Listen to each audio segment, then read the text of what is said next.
আজি ৰ'দটো যিহে চেকচেককে ওলাইছে নহয় লাও বিলাহী আৰু মাছ অকণ খাবলৈ বৰ ভাল হৈছে ঠিক আছে হ'ব মই বনোৱা মানুহ বনামহে তুমি বজাৰৰ পৰা বস্তুখিনি আনাগৈ হাই বনাবা কি আনিব লাগিব লাও আৰু ভাল চাই মাছ অকণ বিলাহী আছে নালাগে ঘৰতে আছে ঠিক আছে তুমি ৰেডি কৰা মই আনি আছো কথামতে এই কাম অলপ পাছতে লাও আৰু মাছ আহি ঘৰ পালেহি এতিয়া ৰান্ধনিৰ বনোৱাতহে জোৰ আগতেই কৈ থৈছিল যিহেতু সেইকাৰণে বনাবলৈ মেণ্টেলি প্ৰিপেয়াৰে হৈ আছিলোঁ বস্তুখিনি আহি পোৱাৰ লগে লগেই কটা বচা আৰম্ভ কৰি দিলোঁ কাটোতেই অনুভৱ কৰিছোঁ লাওটো বৰ কোমল লাওটো কোমলীয়া যেতিয়া আঞ্জাখনো নিশ্চয় ভালেই হ'ব বিলাহীকেইটাও পুৰঠ হৈ আছে গোটেইখিনি ভালদৰে ধুই মেলি লৈ এয়া প্ৰেছাৰত বইল কৰিবলৈ ৰেডি কৰি লৈছোঁ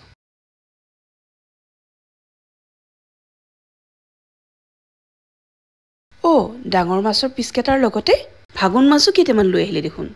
বাৰু হ'ব প্ৰথমতে গোটেইখিনি হালধি নিমখ ঘঁহি লৈ ভালদৰে ফ্ৰাই কৰি লওঁচোন কিন্তু লাঞ্চত অকল মাছ হ'লেইতো নহ'ব সেয়েহে পুৰিবৰ কাৰণে বেঙেনা দুটা আৰু চব্জি বনাবলৈ সৰিয়হ শাক অলপো ঠিক কৰি ল'লোঁ আমাৰ সৰু মাছ কম খোৱা হয় বাচিব নজনাৰ বাবেই আজি দেখিছোঁ এওঁ বজাৰতে মাছকেইটা কটাই বচাই আনিছে মাছখিনিৰ লগে লগে শাকখিনিও ৰেডি কৰি আছোঁ এতিয়া প্ৰথমতে মাছখিনি ধুনীয়াকৈ ফ্ৰাই কৰি ল'লোঁ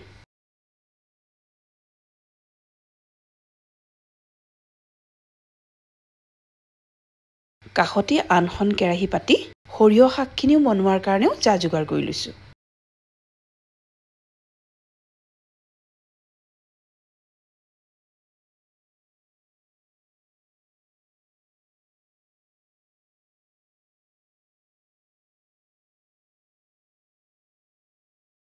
ডাঙৰ মাছখিনি ফ্ৰাই হোৱাৰ পিছত সেইখিনি উঠাই থৈ তাতেই এইবাৰ সৰু মাছখিনি ফ্ৰাই কৰিলোঁ ইতিমধ্যে মোৰ শাকৰ ভাজি ৰেডি হৈ গ'ল এইবাৰ ৰেডি কৰি লৈছোঁ মাছৰ আঞ্জাখন কমপ্লিট কৰিবলৈ ইতিমধ্যে বইল কৰি থোৱা লাও বিলাহীখিনি কেৰাহীত ঢালি ল'লোঁ সেইখিনি জোখমতে নিমখ হালধি দি উতলিবলৈ দিলোঁ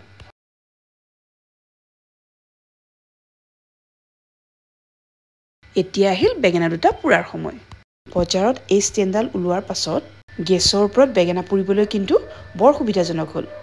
অতি কম সময়ৰ ভিতৰতে বেঙেনা দুটা পুৰি ৰেডি হৈ গ'ল তাৰ ওপৰতে মোৰ ল'ৰাই ধুনীয়াকৈ সৰু সৰুকৈ পিঁয়াজ আৰু জলকীয়া কাটি দিলে এয়া মোৰ বেঙেনা পিটিকা খাবলৈ একেবাৰে ৰেডি হৈ গ'ল ইফালে মোৰ মাছৰ তৰকাৰীখনো উতলি উঠিল এতিয়া তাত ডাঙৰ মাছৰ পিচ কেইটামান আৰু সৰু মাছ কেইটামানো দি দিলোঁ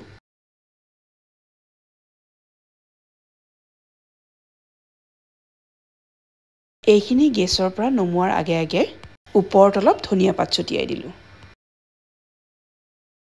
আৰু এয়া আজি মোৰ লাঞ্চৰ কাৰণে সম্পূৰ্ণ প্ৰিপেৰেশ্যন ৰেডি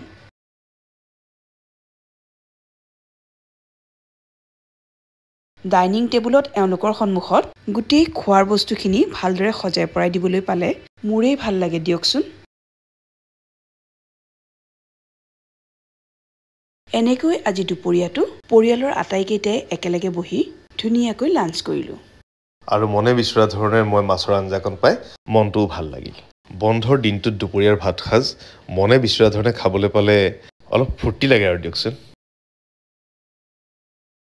আৰু এয়াই আছিল আজি মোৰ লাঞ্চৰ প্ৰিপেৰেশ্যন আজিৰ ভিডিঅ'টো চাই কেনে পালে জনাবলৈ কিন্তু নাপাহৰিব তেন্তে আজিলৈ আহোঁ পুনৰ লগ পাম এটা নতুন ভিডিঅ'ৰ সৈতে আৰু তেতিয়ালৈকে বাই বাই